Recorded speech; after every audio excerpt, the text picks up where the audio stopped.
Imagine flying over 67 years without an accident.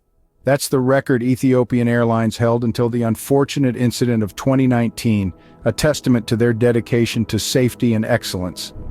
A journey back to December of 1945 reveals the birth of this aviation giant in the heart of Africa. Originally established as Ethiopian Airlines, the airline began operations with just 5 propeller-driven aircraft, a stark contrast to the over 100 modern jets that grace their fleet today. The 1960s saw the airline spread its wings beyond Africa, launching its first intercontinental flight to Frankfurt, Germany. With this bold move, Ethiopian Airlines began a trend of firsts, becoming the first African airline to operate jet aircraft and the first to fly to China. The turn of the millennium brought a new wave of growth for Ethiopian Airlines. In the year 2000, the airline launched the ambitious Vision 2010, a strategic plan aimed at increasing its fleet size, destinations, and revenue. By 2010, Ethiopian Airlines had surpassed all its set targets, proving its resilience and commitment to growth. In 2011, Ethiopian Airlines became a member of the Star Alliance, the world's largest global airline alliance. This not only boosted the airline's global reach, but also solidified its status as a significant player in the international aviation scene. The year 2019, however, marked a dark period in the airline's history.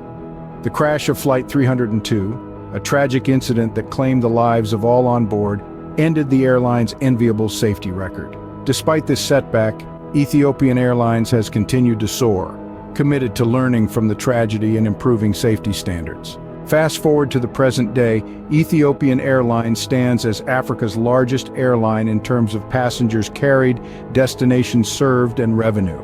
It has been recognized multiple times as Africa's best airline by Skytrax, a testament to its unwavering commitment to excellence. To sum it all up, Ethiopian Airlines, established in the mid-1940s, has grown from a small regional carrier to a globally recognized airline. From the launch of its first intercontinental flight in the 60s to joining the Star Alliance in 2011, the airline has continually pushed the boundaries of African aviation. Despite facing tragedy in 2019, Ethiopian Airlines has remained steadfast, committed to its core values of safety and excellence. As it stands today, it is not only Africa's largest airline, but also one of its most acclaimed. It's a story of resilience, growth, and an unwavering commitment to excellence.